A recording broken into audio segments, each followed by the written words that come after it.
about him is that his larvae are highly, highly toxic. Now what that means, sorry, we got various communications coming from the final control. What that means, of course, is that the larvae are used by the Bushmen. There we go, we've got a nice picture of him now. Let's quickly hop. Amazing. Tebs, maybe just film the screen here. There we go. There we go. Amazing, amazing stuff. Oh, sorry, no, the light's not good. Okay, let's not worry about that for too much. It keeps going. Grub a little worm. It's highly, highly toxic from the food that they eat. Not so much in this area, but certainly up towards the Kalahari. And the Bushmen, who hunt with poison arrows, used to take the larvae, squeeze it onto their arrowheads, and then shoot whatever they were. They weren't kind of these enormous long bows that you read about where people were shooting at great distances. They're tiny little bows. And just into the animal that they're going to kill, and that was enough to weaken them enough for the Bushmen to get in there with their spears and kill something like a kudu, which would then last them a good long time. So that is the flea beetle, not the flea, yes, the flea beetle. I'm going to lock him in here. So we don't have any other feed at the moment because Gari repeater is down. So I'm going to just continue showing you what I think are some of the most amazingly fascinating things in the bush. Right, let's have a look now at something that Louise found us. Again, Louise has been running around here finding all sorts of interesting dung. I think she called this zebra dung, but I'm not convinced myself. I think that this might in fact be warthog dung. Let's open it up and have a look. Ooh, look, Tibbs, can you see? It's been eaten out by termites. Now, the termites will come and harvest this kind of dung, go and bury it under the ground, eat it there, and it'll be particularly delicious to them, not so much to us. I think this is actually zebra. Compare it just now with some impala dung. Remember, they have a totally different kind of, no, we can't put it under the microscope, I'm afraid that the feed is just not coming. The program keeps freezing, which is deeply irksome, deeply irritating indeed. Okay, we won't worry about that too much for now. Okay.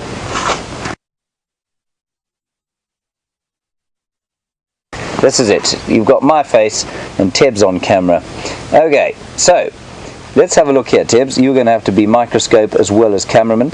And we can see that it is not nearly as well digested as something like an impala or wildebeest.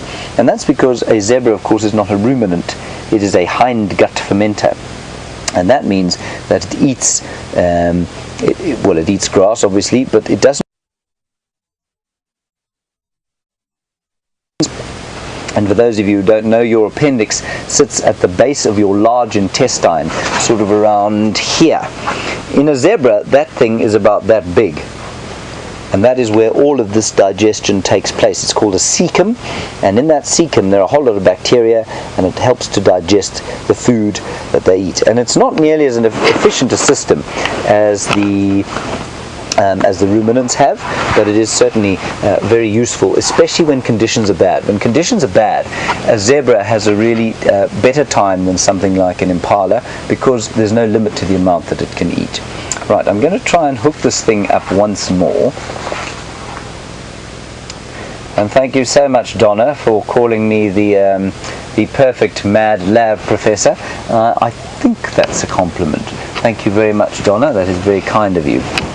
We're just trying to get our microphone's feed back up, but alas, it doesn't seem to be happening. I think it has to come from Gari. Here we have a feather, and this is a very similar feather to what we were looking at the other day, and what I think it is. Tebs, where's the best way do you get a reflection off it? There. Here we go. Bit of blue, but black and white largely, and I think that's from something like a Jacobin or striped or Lavallian's cuckoo. That's a flight feather. Isn't that amazing? Look at the beautiful colors. and held together. When we get our microscope back, I'll show you how they're all held together. An amazing array of barbs that go onto the place. Well, they fit onto the filaments. Right. Ah, hooray. Let's go across to Peter. I'm starting to run out of things to show, in case the other feeds don't come back. See you just now. Oh, he's gone down.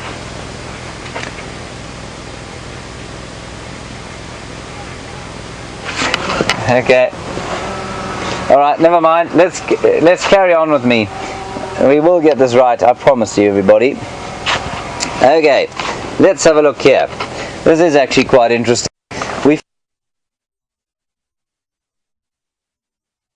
And what you'll find here, we couldn't find out what kind of dung it was.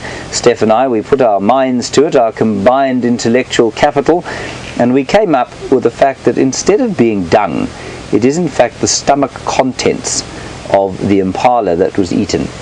So you can see there, that not that white bit, just that this kind of grassy bit, that's partially digested. Karula's fangs a little while back.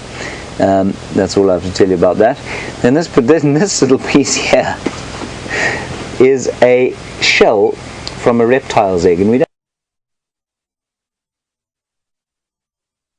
Oh, there we go. Let's go and have a look there. So I'll tell you about this egg sac, not egg sac, egg shell a little while later. We're going to go across to Andrew, who can't hear any radio. Andrew, are you ready? Quarantine clearings. Oh, a mercifully brilliant view, much better than the view of me with my gangster hat on, staring at not a great deal. Right, let's have a look, see if we can find anything unusual about this impala herd. They are quite widely spread. They're only widely spread like that because they're in a clearing, so they're able to see what is going on around them. They wouldn't be that widely spread, I suspect, if they were in a woodland area. You can see impala, they will browse when they have to, but as with elephants, they'd much rather be grazing, so they're onto the grass there. It's just popped up as a result of the last wonderful rains that we had. Really wonderful. There's one. Andrew, whoa, a second. Andrew, there was one there with its legs spread-eagled apart. Did you see that? No, it was probably just the loo, but we must keep a strong eye out to check if any of them aren't about to perhaps give birth. Of course, they're all about to give birth. And in the shadow, here we've got, there we go. Let's try and lower down a bit there, Andrew. Seem to be some affection going on there. That's quite interesting. Looks like two pregnant females to me. Of course, the elephants, of course, are treated birth as an amazing celebration, just like human beings do. The impala, not so much. Well, they're perhaps just less demonstrative than the elephants are. We're not really sure what their emotions are like. Look at that picture. Andrew's basically landed on the back of one of them and they haven't reacted at all. It's fantastic. Now they're looking up at the bumblebee that's looking at them. Isn't that amazing? They just got so used to it so quickly. It's wonderful.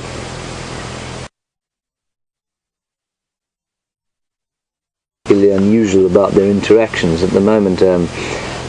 I cannot. There's a ram going off to the side. Now he, of course, is going to make himself scarce in the next little while, because to be lurking about with all the ewes and their babies is going to be a noisy thing for him. Not only is it going to be a noisy thing for him, it's going to be a dangerous thing for him, because when these ewes start to drop their lambs, and that's going to happen any day now, they become a target straight away for predators. Predators can come moving around.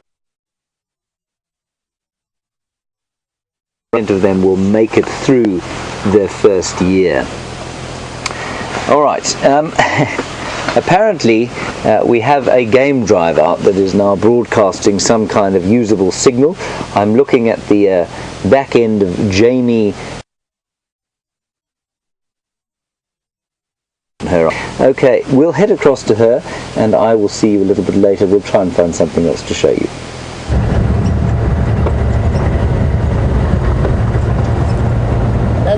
trundle down Drakensberg Road in my oversized hat. I have just spotted a grey hornbill, which I'm going to try and show you, demonstrating perfectly its association with dwarf mongoose. Here's our grey hornbill. Probably still on some of your bird lists, but maybe for new viewers, something you'd like to add: that is a grey hornbill, quite clearly distinguishable from the yellow and red-billed counterparts by the grey beak. Now, just a quick explanation as to why we are not still with Mvula. Never fear, he is still where we left him. And because my signal doesn't seem to be too great while I am there, we've decided that Peter will go and take over my spot in that sighting, and we'll carry on and find other amazing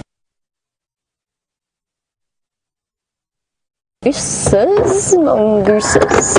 I'm going to try shift forward so that Brian can seem to be nice and relaxed.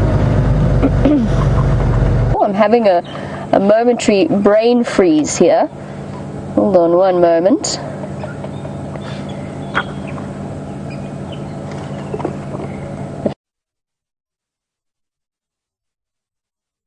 That we don't always get to see. Yes, it does make it a male. I was right. I was just having a moment of self-doubt.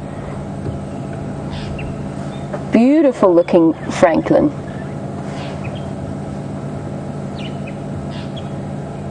It's not a bird that we get to see that often. There's the female behind it. And like all of the other little birds out here, it's also breeding time for these guys as well.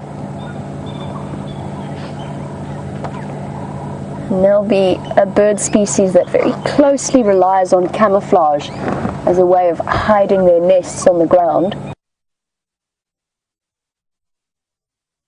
There you go, perfectly easily identifiable with their orange heads, the female with a slight cresting, but the males have that orange head and then the barring on the chest.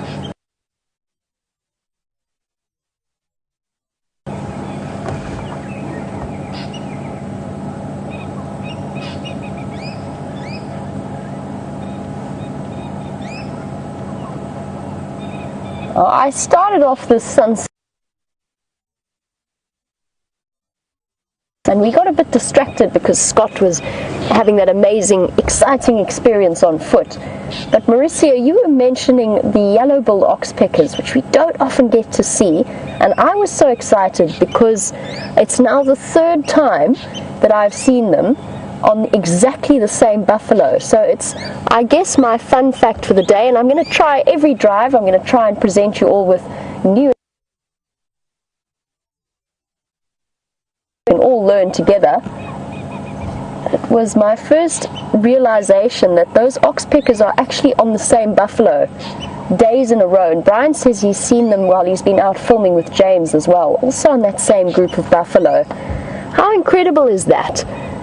Now, I'm guessing that means that they're not nesting, that particular pair, because they're not flying back to a nesting tree every night. They're going to bed in a tree close to wherever the buffaloes settle down at night, and then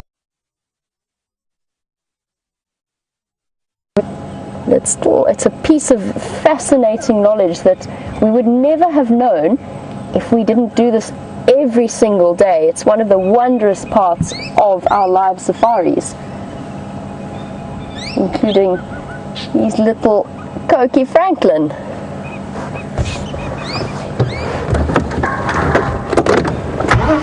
That's awesome news. What else we can spot in the grass?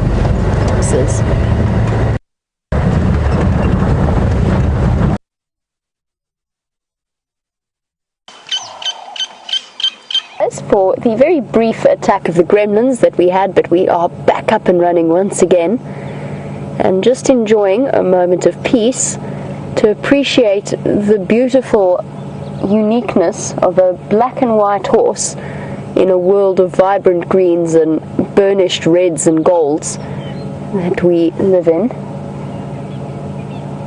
the fascinating fact that they are the only creature in terms of the herbivores out here that demonstrates that unique colouring, and something that creates such a picturesque scene in the sunset light. Tail swishing gently. It's looks like a male and a female, as well as a sub-adult male. And the sub-adult male is the one closest to us. Oh, perfect. 3 identical poses.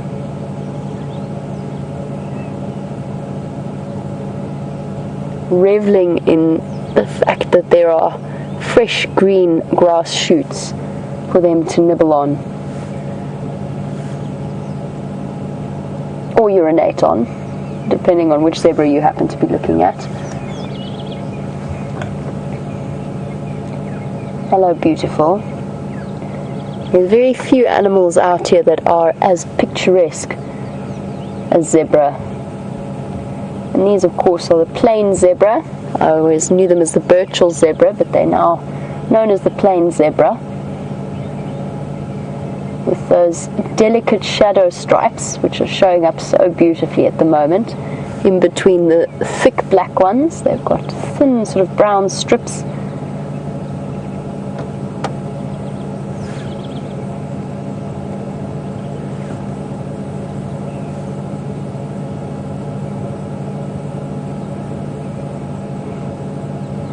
I'm going to leave these zebra to go about their evening business and head off and see if I can figure out where Karula disappeared off to sometime this morning.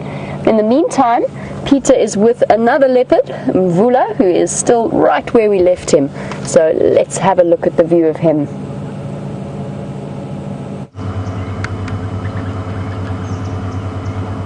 Well, just as it is great to get down for your first drink like this buffalo, they just popped out here seconds ago, it is even greater, or maybe as great, that we can have you back on safari with us. Some technical things we're busy changing and looking at. We've been sitting here.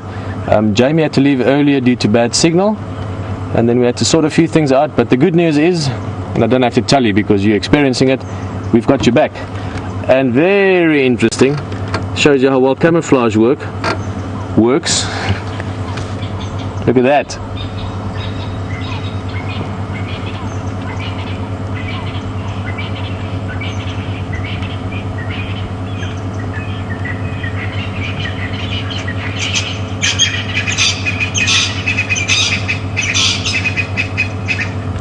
Even the Franklins are excited. The birds you can hear in the background. This is rain. Mvula is his name. In Tonga or Shangaan, Mvula means rain.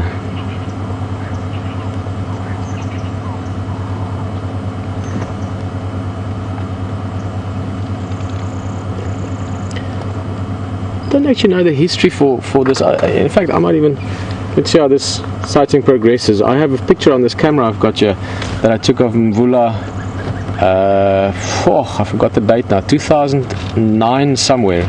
So 6 years ago, Mvula was just becoming the dominant male here, and one of my favorite leopard pictures to date was of him drinking from a little puddle that you get after rain, like we're seeing at the moment, in the road on Impala Road, close to Impala Plains. And the reason I got the picture is I gave Graham a present some time ago, a long time ago actually, in 2009, of that picture, and I photographed it a while back on his wall just for ID purposes.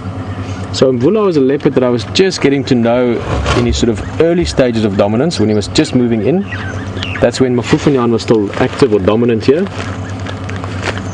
Mafufenyan was the previous dominant male, well, some time ago. Also the father of Shadow and Tandi, most likely. So I knew Mvula a little bit as he came in here, when he was still very pretty. You know, young males, when they're big enough to become dominant, sort of, let's say, age 4, maybe 5 at the most, they don't carry as many scars as they do towards the end of their reign now. And I mean reign as in dominance, not reign as in Mvula. So this guy has probably got another year or two. He's been getting lots of pressure from Tingana, but that's usual. Dominant males not only have to compete and keep other males away, they also have to sort of jostle, if you want, or compete for territory with neighboring males. And that's not normally a direct confrontation like I want to take over your area, but it is a little bit of pushing and shoving for space, often sort of influenced by female movement as well. But what a setting. We've got the leopard sleeping here in the sort of the sand on the edge of the water. We've got 4 buffalo there at the background now, having a little mud wallow, and I've just got a game driver that wants to come in. Let me just chat to them quickly, standing by.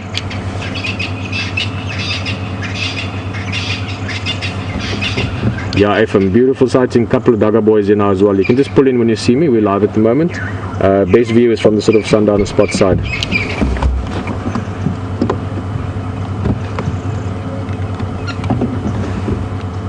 Copy that, see you here.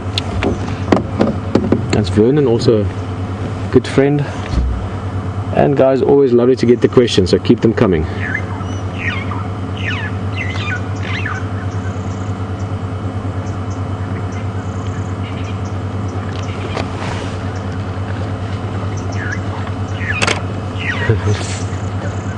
Thought he's getting up, but it was just a fly literally that annoyed him. Now flies would just be annoying but not a problem to them.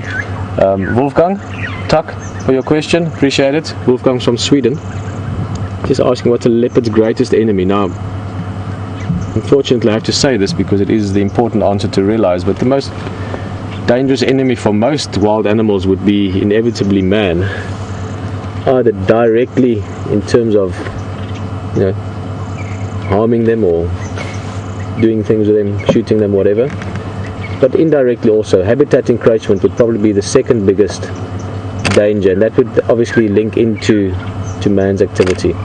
But Wolfgang, I'm sure you're also to an extent referring to the natural enemies these cats will have, and for leopard that would probably be lion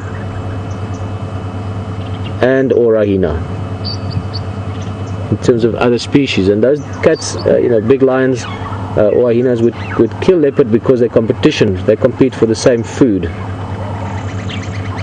In terms of what kills the most leopard, that would be other leopard, especially in the case of male leopard. This guy Mvula, most likely the reason why he would one day pass away or die would most likely be from either directly getting killed by another male leopard competing for his area, or indirectly being injured enough and then pushed out of his area by another male that takes over, and those injuries often at older age can then be what inevitably kills him. So to summarize that for you, Wolfgang, biggest enemy would be other big predators, leopard, hyena, lion, hyena.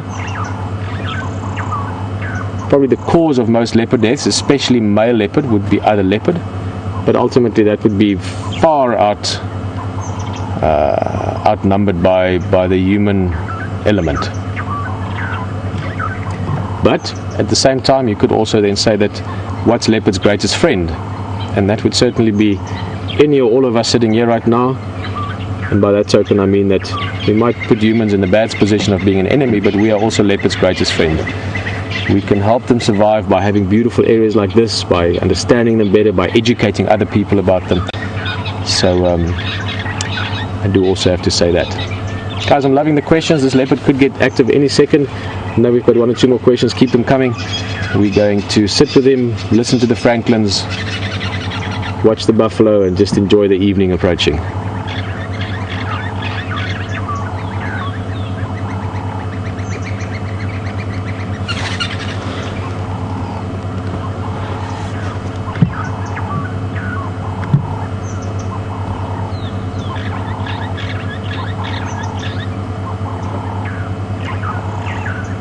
Hello Cecilia, how are you? Just commenting there on Mvula maybe looking a little bit thin.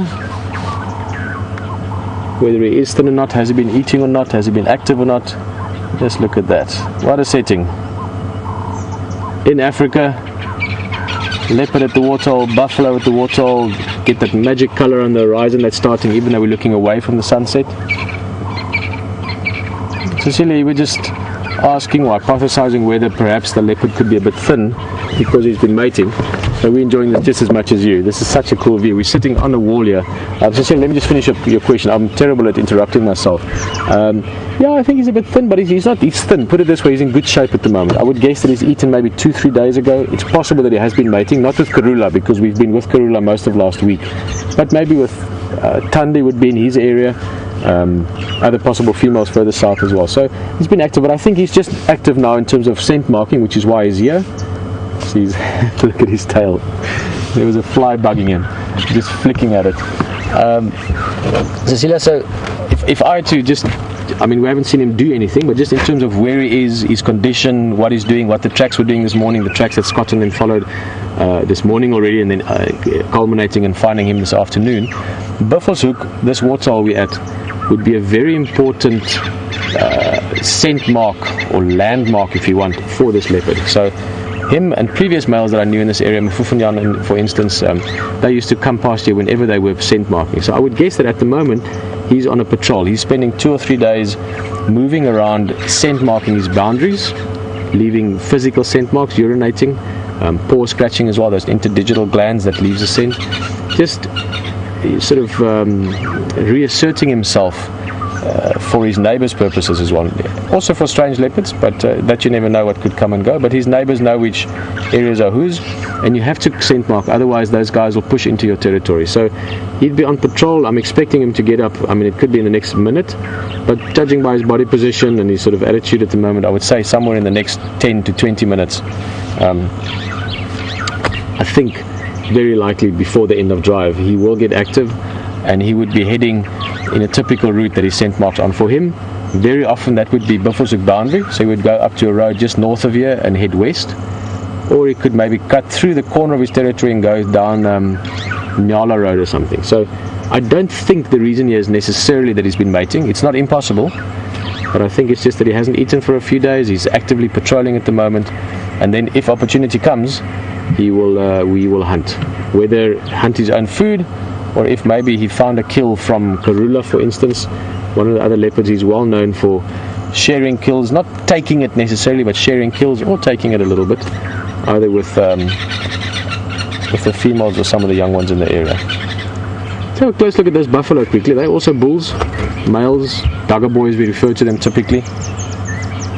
The term dagga boy comes from the word dagga, which is almost like cement, if you want, mixed from mud traditionally, used to build traditional huts and homes in Africa. And these buffalo, now I hope that buffalo on the left plays along with us, because he might just flop down and make my point for me, or he might not, but they love wallowing in this sort of cement-like, if you want, mud.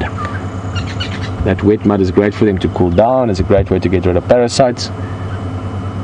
And because they're often found in these muddy wallows, the term dagga boy was coined, and that's what we refer to typically for these older bulls, the guys that are not in the herds anymore. They passed their mating primes, but they're still big and strong, as you can see, and they're sort of retiring now. They don't have to compete all the time with other males for females. They don't have to move as far as the female herds. They can stick around the good places. They can get the home at the beach or at the sea, and just take life easy. They can stick around close where the good food is. They can go to the waterhole twice a day if they want to drink. If it gets too hot, they can go and wallow in the mud. So, old boys club right there. Now, in case some of you are wondering, these guys would not really mind this leopard's presence at all. If they were aware of him, they would either ignore it possibly, or they would maybe go and chase him away more possibly, actually. So if the wind was to turn a bit and they smelt it, it's not impossible that you would find those buffalo coming closer to the leopard. They're not in danger from him, but he is a predator, and buffalo would try and then chase him away.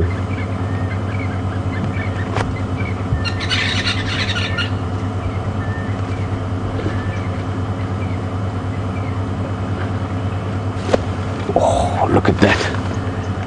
Oh, I thought he was going to pop up. We had his eyes open for a few seconds, nothing more. Looks like he's lying down again. Guys, when we're in that magic, beautiful sort of end of golden hour time of the day, that's when leopard get active. But that's also when all things, but especially humans, appreciate beautiful sunsets. We can enjoy the sunset with James. He's also got some more information for you on buffalo. We're going to reposition, see if we can get a better view, and we'll see you back with this leopard if he gets active. See you just now. Oh, look at that, everybody. Isn't that just spectacular? That foothills of the Drakensberg Mountains extending off to the west there, the last embers of the day sinking down over the hills. Isn't that a magnificent shot? Well done, drone commander. Those little knolls that you can see in the top of your screen now just disappearing, those form an interesting line of hills that actually come all the way into the Sabi Sands where we're sitting right now. Just to the south of us they reached a similar kind of latitude. And there you can see the tent. And we're going to come across here to me. Of course, buffalo are known as the most dangerous animals in Africa. The particular one that we're looking at here is not in fact dangerous any longer. It is long since deceased, no longer not breathing anymore. They don't normally sit on your lap quite as confidingly as this. But this buffalo we are most interested in, of course, because yesterday we found a daddy long-legged spider inside, and I know it seems a little incongruous, but it's a female daddy long-legged spider. And just have a look over here at what she has in her jaws. That beautiful kind of package of glorious gin-coloured eggs are in fact going to be little spiderlings very soon, and it's a distinctive mark of the daddy long-legged spider that they carry the egg sac like that in the jaws until they hatch. Now, we spotted this yesterday, and every day from now on I'm going to have a look-see with this microscope exactly how far along those eggs are going. I have absolutely no idea what the incubation period for a daddy long-legged spiderling is, but when they're born I think it'll be absolutely fascinating. And I don't know if any of you ever read that incredible book Charlotte's Web. It was certainly read to me when I was a youngster. I didn't read a huge amount when I was little, owing to the fact that I couldn't read until quite late. Don't worry about that. But what they used to describe was the way the spiderlings used to balloon. And what that means is that when the spiderling is ready to leave the nest, it sits on the edge of a branch or on the edge of the corner of somewhere where it lives, and it sends out this incredible little strand of silk, which gets longer and longer and longer and longer, and goes up into the wind. And eventually it gets long enough and the wind picks the spider up, and the spiderling goes ballooning off into a different part of the reserve, where it will eventually become a spider as opposed to a spiderling, set up its own web or its hole in the ground, or some other strategy that it might have for living. And that's what they do. That's what these spiderlings do. That's how they get across the countryside. Ballooning. Wonderful way to transport yourself. Now, I have one other amazing spider to show you. I'm going to put this vicious beast down on the floor. There we go. And this one Steph found, and it is very, very, very delicate. And I'm not even sure that without our proper microscope feed we'll be able to show you what it is, but I'm going to do my level best. One must do one's level best. And here, this is a grass stalk of a species called, probably it's one of the Aristida or three-awn species, but in it, in the middle of it, there is a jumping spider's home. Now, I'm afraid you just got a close-up of my nose there, which is not ideal. We'll try and see if we can get a look at it with the microscope here. A little jumping spider about that big, their most diagnostic feature being two eyes on the front of the head, which allows them to go and hunt prey. And Steph says this chap is a fly eater. Now what I'm going to try and do is just focus in on him here, and we'll see if we can't see him inside his nest. There he is. You can just see him there. And what I'm going to do, you can see the silk, he's folded the thing over. I'm going to turn it over like that, and we'll continue looking, see if we can't spot his eyes.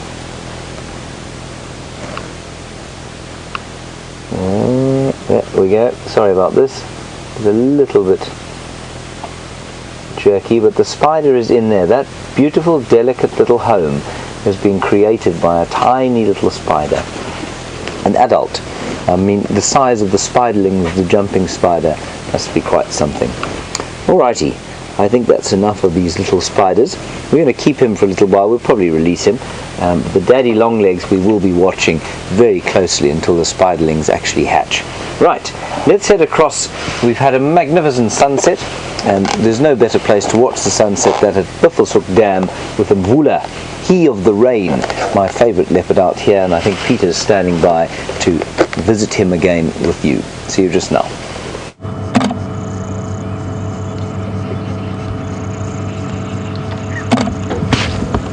Well, that's one thing you can always count on enjoying, and that is a beautiful sunset. Something about sunsets, and for some reason I want to say almost more so in Africa. People just love seeing sunsets in Africa. We get these beautiful red sunsets, often because of the dust in the air. And people just love the sunsets every time. So always nice to share that. Some interesting bits and pieces of information in the safari tent with James. So we just relocated. We were actually sitting on that side earlier. We've now moved around. He's still not doing much, as you can see, but he was popping up his head and he is actually watching something. I don't know if you could notice that. He's watching, if you look over my shoulder here to the right hand side, right up there, a waterbuck. We're going to answer another question for you just now. There's some time to talk. There's not too much happening.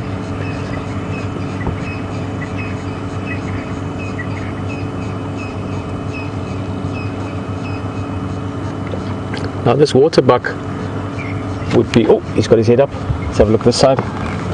As soon as that waterbuck moved, the leopard had his head up again. Now obviously there's a waterhole between them, so it's not an imminent hunt, but he's a big male leopard. That's an adult female waterbuck. It's on the slightly large end of what he can take down, but he'd be able to do something there. But if there's a young one with us, which is possible, waterbuck very often move in small herds, 5-6 individuals. And if there's a sort of a 1-year or 2-year-old youngster in that group, that would be something for him to go for. And he certainly looks interested. Let's see that. Look at those eyes. Yeah. Look at the tail flicking. Look at he's making a plan. Which area can he move into? Oh, this is one of the most beautiful leopards. You can see that he's Djuma's father. You can see it in their eyes. And he's absolutely stunning. Wow. Amazing. Look at his eyes. He's going to walk right into us.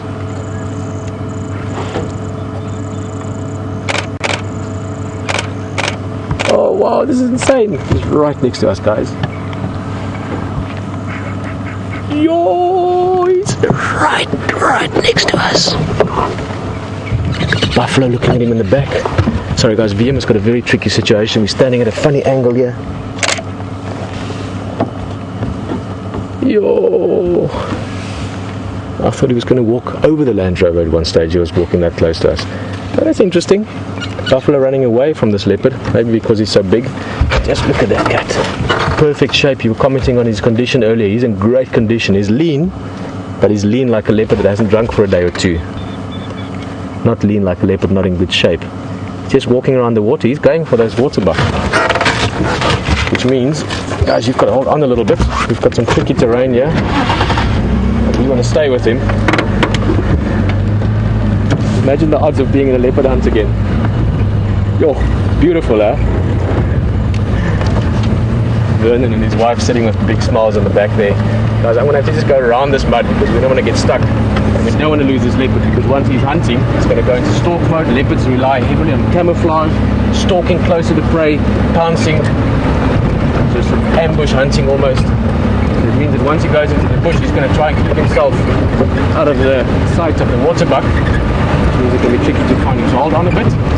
Liam, great job. Sorry, it's about as tricky as it can get for you in terms of the angles. Hold on.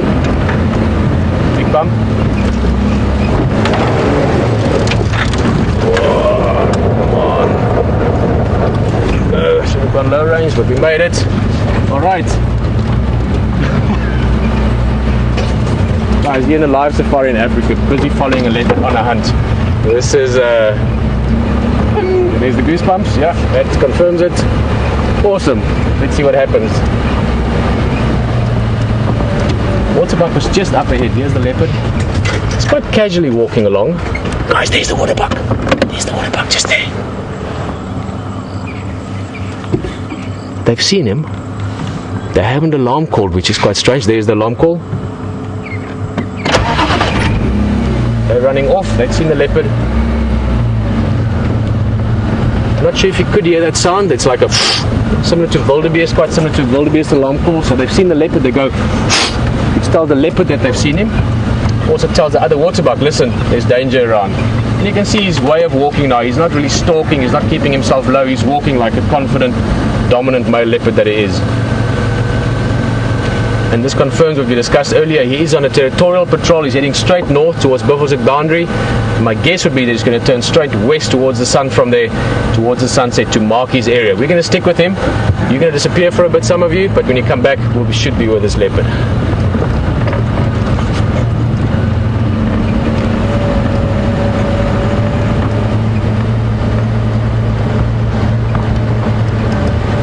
Let's see for everyone with us, we can answer your question shortly, but if this was the TV show now, we'd be in ad break now, which means that you've got a special seat in the behind the scenes section if you want, and what happens even while there's other things going on the television broadcast. So it's just nice to know that for you as well, when we do these sort of slight changes in, call it pace if you want. Yes, question time. Leopard time, question time.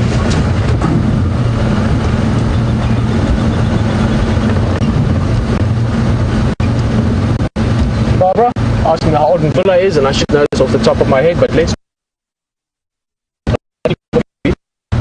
Mvula was dominant, just becoming dominant in 2009.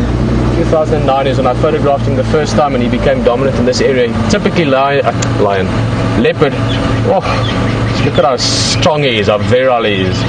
Typically leopard become dominant at age about 4 years old to 5 years old. So let's say he was about 4 years old beginning 2009 when we started seeing him. End of 2009 he would have been close to 5, give or take a few months. 2009, 10, 11, 12, 13, 14, end of 2015. 6 years plus about 5 years puts him at 11 years old. So that would be working out his age from purely behavioral aspects. In other words, when he became dominant, how long he's been around. And that puts him at the sort of older end of a big male. 12, 13, 14 would be old for a male to be dominant. So 11 years old is a good sign. And I must admit, photographing him now, he's still beautiful. There's no sign of starting to look sort of worn. I remember Mafufanyan, the male before this guy that was dominant, that Mvula took over the area from. Mafufanyan, by the end of his reign, you could start seeing that this guy had worked. He was scarred and he looked like like an old heavyweight boxer that might go for one more round and have one comeback, but all in all he was tired of fighting, and this guy still looks like he could be dominant 2 or 3 years easily.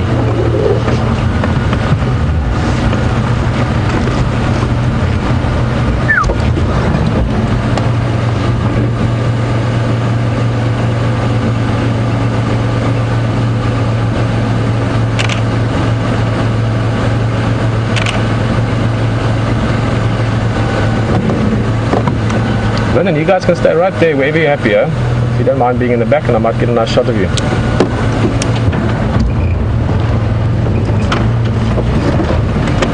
Oh guys, I want to take a quick picture of Vernon and look at that beautiful, walking right up to them. They wouldn't mind being seen in this.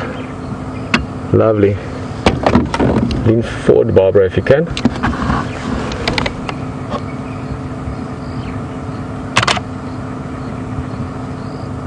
Oh, look at that.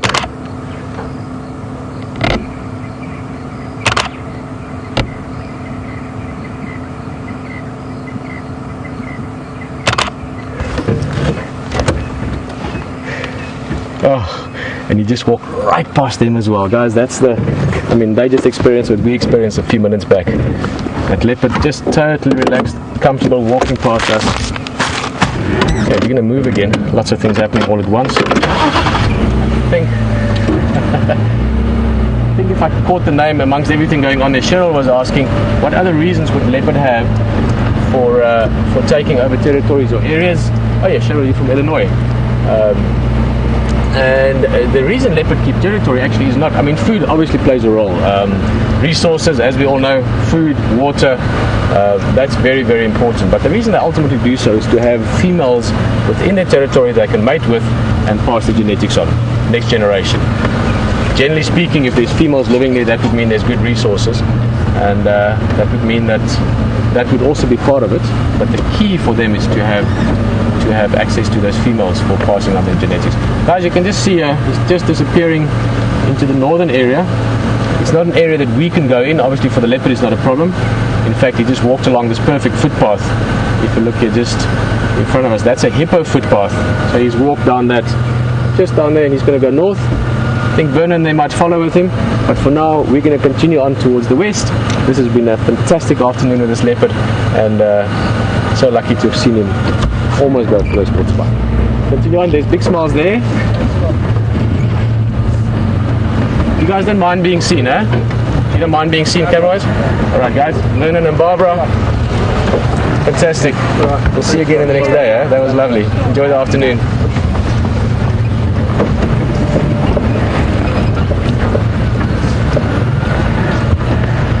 Ah, great.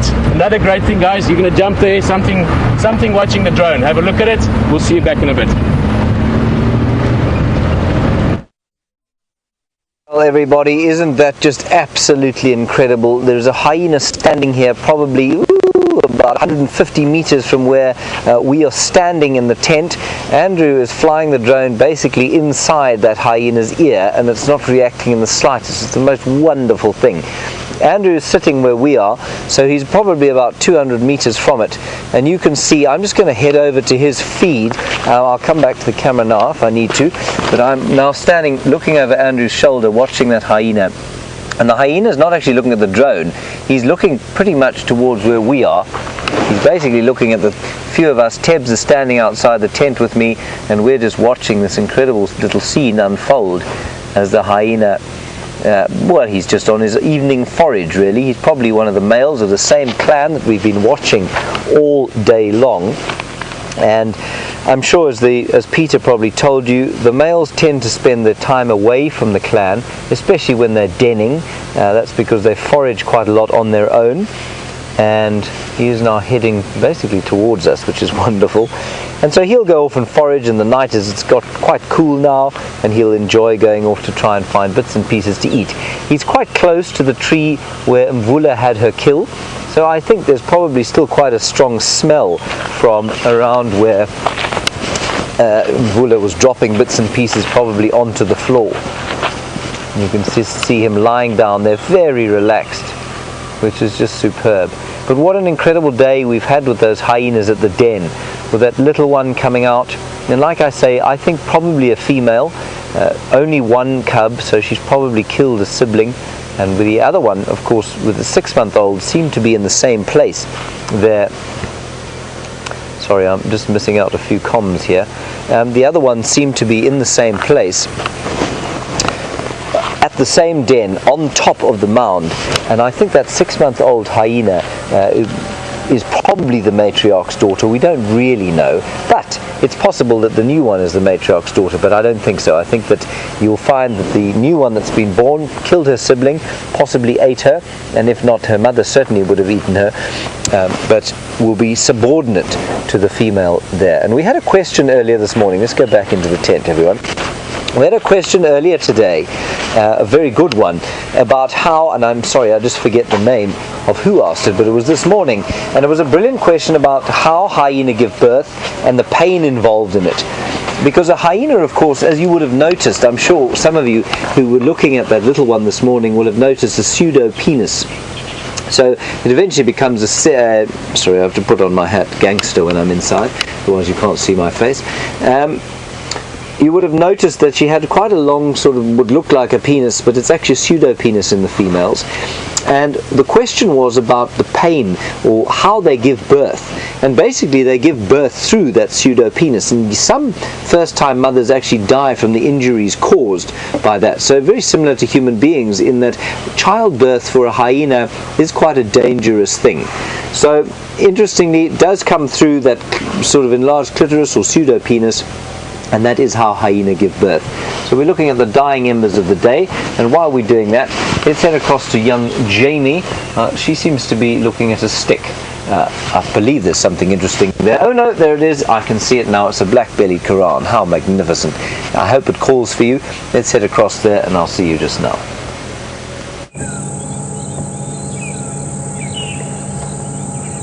We should be in for a very special treat. I'm going to be absolutely quiet so you can hear this amazing call.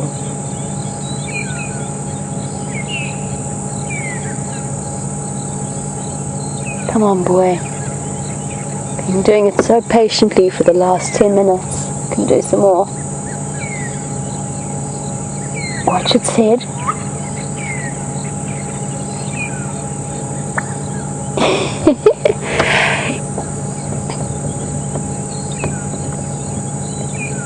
There's a very slow whistle and then a pop, like a bubble bursting at the end.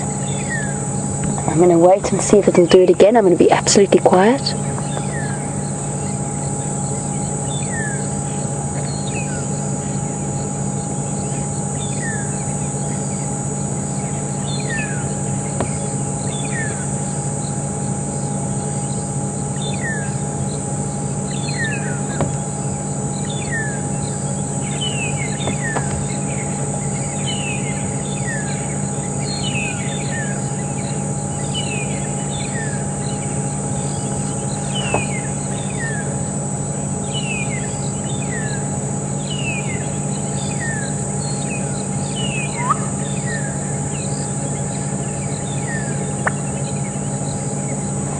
I'm not sure if you heard that. That was awesome. It's just the most bizarre little call combined with the neck movement, and he's going to keep doing it. I don't want to shuffle any further forward because I'm nervous that it might make him stop. Now this is the male, obviously. The male of the black-bellied bustard species has that black belly that extends all the way up to the neck, and they do this incredible call. There is a whistle and then that pop like a bubble popping. He keeps hiding behind the trees every time he does it though.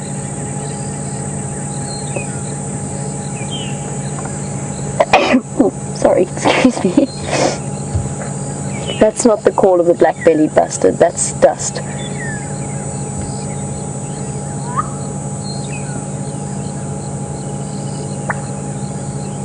He is calling regularly. What I'm going to do is I'm going to try and sneak forward and we will try and get a good view of him as he does it with his head moving upwards. I think he's going to move away.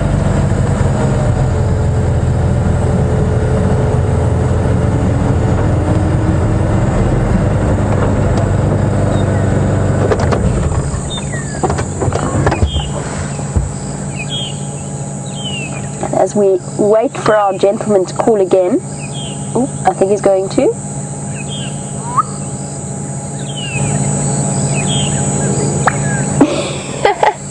It's the end bit that I love.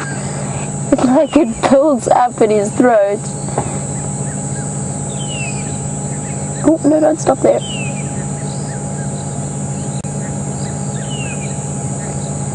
I've got such a nice open view of him. Oh, as he disappears behind a tree, there he comes.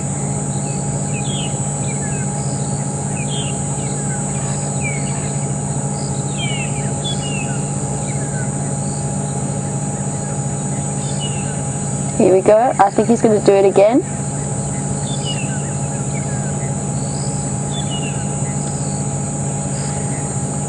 Come on boy, one more time. Here we go.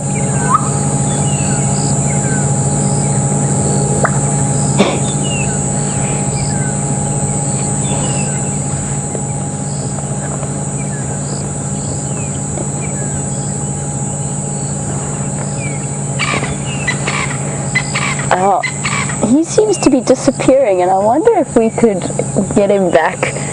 And I believe that Brian does some incredible impersonations. I don't know how you feel, Brian. Do you think you could imitate our special busted noise? Try.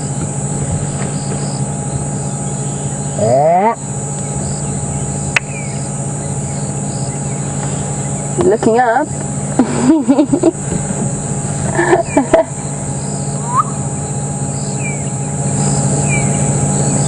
That was brilliant, Brian. You got him to call back. We got an answer. Brian's having a conversation with the bustard.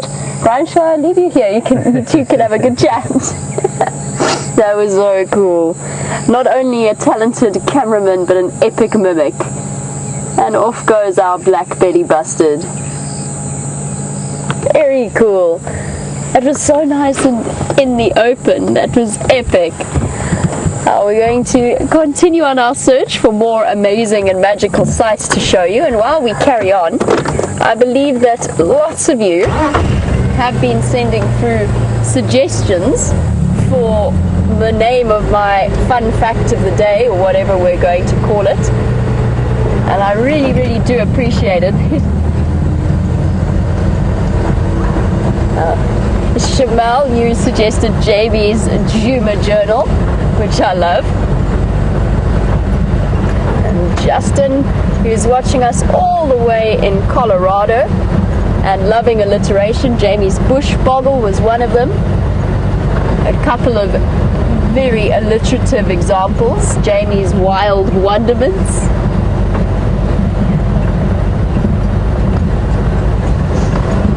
And while I get my spotlight out at the same time, Susan, you suggested Jamie's Jam and Facts. We've got definitely an alliterative theme starting to come through. So I shall have a unique spotlighting technique, as well as a unique fun fact of the day suggestion. I love all of your names. Thank you. I really, really appreciate it. And to Ashley, Cecilia, Deborah, Chris, I know that a whole load of you have sent through options. I'll go and have a look at them tonight and pick out which one I think we should nickname the segments, and it will become a theme whenever I do one of the drives. We can have a different fact for every day, or at least a different piece of new information. And the part of this that's important for me is it's got to be something that I learned that day. I'll probably take off my giant oversized cap before there's another comment that comes flying my way about it. There's no longer sun to shade myself from. But yes, it's it's going to be difficult to choose a favorite, but it has to be a fact of the day, something that I have learned that day in particular, because that is the best part about being out here.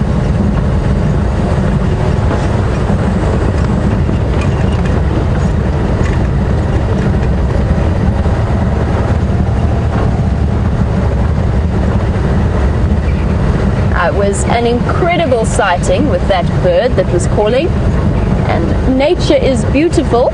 You were loving that call and that whole sighting, and you just missed out on the name of what bird that was. It is called a black-bellied bustard. Black-bellied bustard, obviously because of the male with his black belly all the way up to his throat.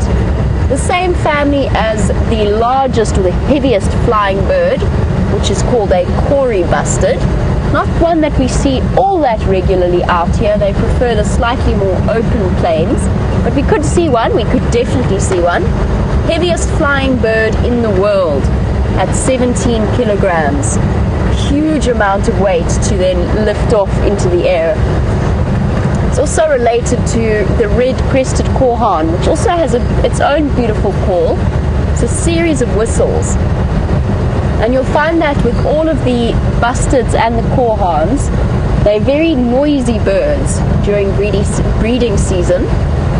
The males are particularly vocal in attracting females, and quite often perform the flight displays. The black-bellied bustard does what the korhaan does as well, which is to fly high into the air and then drop his wings.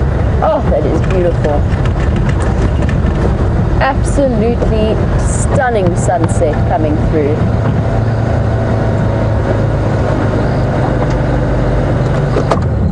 Now I would hazard a guess and say that we have probably the most talented cameraman around, and yet there is something about experiencing the beauty of an African sunset in person. It's the smells, it's what you're listening to.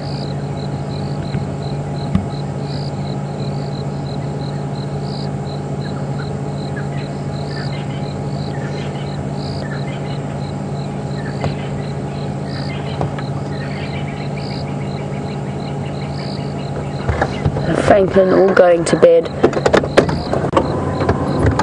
And speaking of weird and wonderful things, I believe James would like to have a word with you all.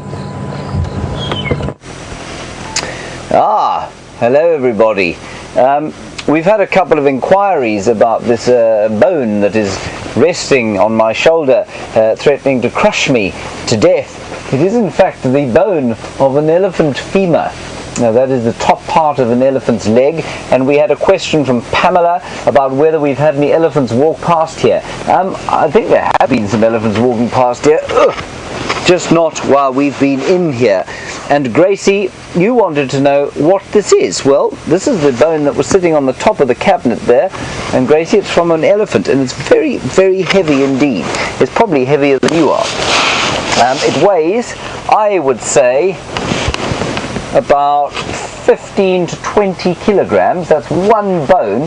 And Gracie, if you're an 8-year-old of normal size, you probably weigh about the same as this does. About 20 kilos. Pretty heavy, really. That's quite an impressive bone, isn't it? Nice shot there, Ted. Good job. Okay, I'm going to put it back, and then I'm going to show you one more thing before we say goodbye to you. Wow! 1,120! Okay, now let's have a look here. This is a harlequin click beetle. So let's go to the microscope and have a look. Oh, merciful heavens, it is actually working. There we go. Here comes the harlequin click beetle in all its finery. Look at that, isn't that amazing? Now, the harlequin click beetle is called a click beetle because he makes a clicking sound, and just between the protothorax and the mesothorax, what used to be in my biology class thorax and abdomen, there's a little joint, and you can't see it properly on this microscope, but it's just in there where I was pointing, and what it does is that it clicks. So when this beetle is on his back like that, right, you've all seen beetles lying on their backs, so I think come back to the desk view here and we'll have a look there. You've all seen beetles lying on their backs before, and what happens is with this thing, he's got a special adaptation. Most beetles just lie there kicking in the air and looking ridiculous. This chap can bend his back and click that joint, and it makes a loud clicking noise, and he goes up into the air, and with any luck lands, as he has there, on his feet. So that's why he's called a click beetle. Beautiful bird. Not bird, in fact it's a beetle. So I think that's probably all we have to say about this click beetle, except to say that you have the elytra here. Now the elytra, of course, we pointed these out this morning. These are the front wings, form part of the shell, and just an amazing colour in these, the harlequin beetle. You can see the different wax. This is a kind of waxy hair on the top, and underneath you can see the flight wings that it would use to fly in. Right, was the harlequin click beetle. Let's head across to Mr. Peter Pretorius. He is searching the night with a spotlight. Notice the different spotlighting technique that he has compared with Jamie's. Jamie's is of course the most unusual one in the Lowveld. We'll see you a little bit later.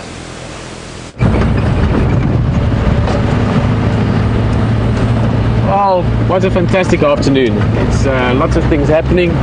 I'm still ecstatic about that leopard sighting. He's just such a beautiful cat. Sunset, of course, is still the last sort of moments of sunset is still around us, and I believe Brian actually mimicked that black-bellied moron so well, black-bellied bustard, and called back, which is quite cool. I was telling to BM now on camera that Brian is the perfect person to do that. He can make amazing sounds. Lots of interesting things. We've got a few minutes left, 5-6 minutes of game drive.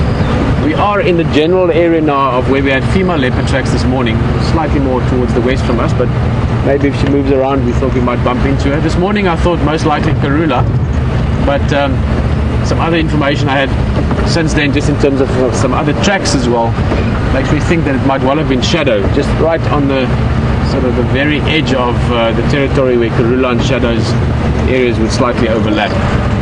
So I'm going to take a route that takes us along that sort of imaginary boundary. Maybe we find her. Guys, just another reminder, I'm sure it's been mentioned if it hasn't, or if you've missed it earlier, tomorrow morning we will only be doing 1 hour drive that will be broadcast. We're putting a few things in place and testing a few things, I believe, later on. So for the sunrise safari, it's going to be only 5 to 6 Central African time. So sort of sunrise for the first hour, which is the best hour.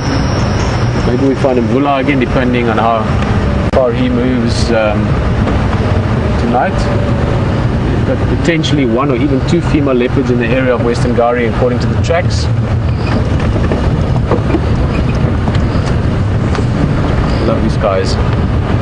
So do join us in the morning, but just be reminded that it will only be a 1 hour safari.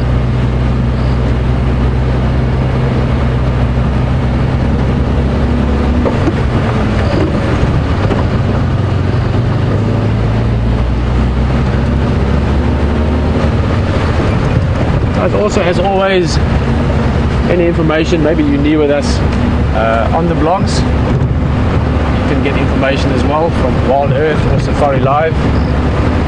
We're wearing these great t-shirts around camp, and I'll see if I have time tonight. I'll put a picture up of it. I took quite a nice one last night with Alex and Safari Live. It's just nice to have a t-shirt, you know. Been there, done that kind of t-shirts. There's 1 or 2 t-shirts in the world that I would love to have. That's one of them. What we're doing right now at this moment. So lots of things to look forward to. It's going to be a busy week for us. Just out here at Djuma Game Reserve. Everyone is here. Graham also flew in again this afternoon. Emily is arriving later on this week. We've got Drew coming in from National Geographic. We've got everyone. Alan, who I haven't met Geraldine today for the first time. So there's some new staff around that's nice to meet, but the whole team, the whole gang is here, guys, and please know this, I mean this, and you know me, as sincerely as it can be.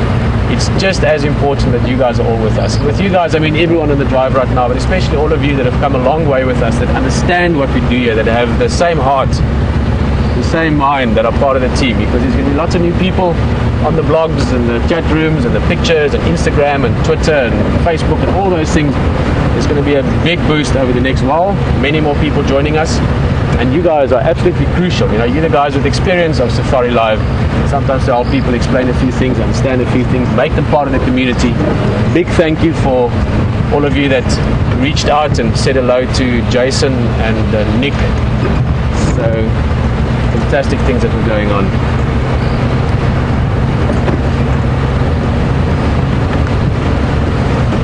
So on that note, lots to look forward to. Fantastic busy week ahead for all of us, and an even busier but energy charged week as our Friday. There's a little antelope sleeping there. Saturday morning, our first live drive to TV, and of course all of you are not only invited along, you have to be there. We can't do it without you. We're going to continue on. VM and myself, we're not that far from camp at the moment, and just to take you somewhere else before we say goodbye, we're going to go back to the safari tent with James, and I will see you tomorrow again. Thanks for joining us. Enjoy the last few minutes. Well, everybody, what a day it has been. I am particularly touched by the fact that those trackers came in today, Jeffrey and Bright, and immediately with Scott. I mean, I don't think it was a particularly, not their most difficult track, but how incredible that they found that leopard on foot, and to have sight of him. He was definitely aware, I think, of Scott sitting there, totally unthreatened. They were a good distance away. The animal was totally unthreatened, and he's just the most magnificent male leopard. He's my absolute favorite, and I'm very jealous that I wasn't there to see him, but of course we had the opportunity to watch him just as you did, wherever you happen to be in the world today. So wonderful with Mvula. He's back. Let's hope he stays around for Big Cat Week. As Peter says, you guys are a crucial part of that for us. So please do stay tuned and bear with us during the rehearsals over the next little while. We are going to only have an hour with you tomorrow morning. Just remember that. I think it's only the first hour from 5 o'clock to 6 o'clock. And thereafter we're going to go into our rehearsals for the Big Cat Week. We're very excited about it. HT will be in the tent, Peter and I will be on vehicle, and I think Scott or Brent, well definitely Scott or Brent will be on foot. So a big thanks to Tebs. Thanks Tebs for your work today. Sterling job done. Louise and Andrew and HT and Steph for finding all those things out there. Really amazing stuff that they've managed to glean off quarantine clearings. And a big thanks to the girls in the final control. I'm going to leave you today with a last image of a beetle, and this is a female fork-horned rhino beetle, and she is nodding her goodbyes to you. So good night and stay safe and happy wherever you are in the world, and we'll see you at 5 o'clock during the brilliance of the African dawn tomorrow. Bye bye, see you then.